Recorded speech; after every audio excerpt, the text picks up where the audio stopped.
I take you back to just after 1 o'clock in the morning on First Alert radar, where storms are moving into Milford, Orange, into West Haven, New Haven area there.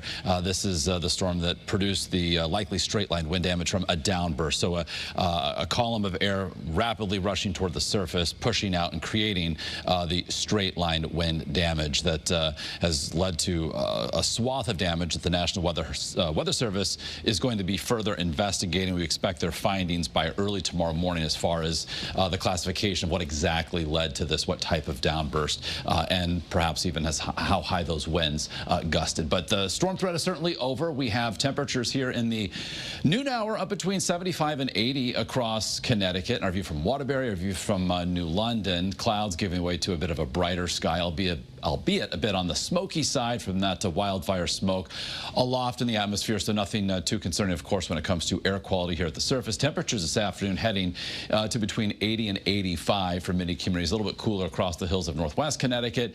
And as the day progresses, humidity levels will be dropping. So again, all the wet weather, the storminess from last night clearing southeastern parts of New England. Again, this afternoon, this boundary lingering nearby. There's a low-end chance for a shower or two to pop up, but most of us do remain dry. And as that boundary sinks farther southward, that less humid air will be arriving. So the comfort index values are going to be dropping, something that we'll certainly enjoy here in the near term and set the stage for some cooler nights and some pleasant afternoons. And a look ahead to tomorrow, our Friday, sunshine to start. You see clouds developing through the afternoon, some of those specks of green popping up again, a chance with the daytime heating for some isolated showers. And then for our Saturday, as the clock moves forward in time, expecting ample sunshine. So certainly the pick of the 2 days. So dew point values low tomorrow and Saturday, and this uptick on Sunday corresponds to our next chance for some wet weather. So as we see it now, again, the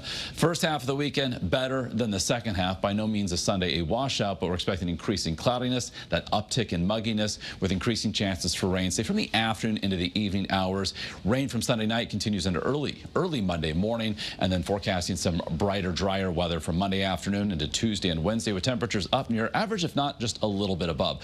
Shoreline highs this weekend, as in inland areas on Saturday, low 80s, couple degrees cooler with that increasing cloudiness on Sunday.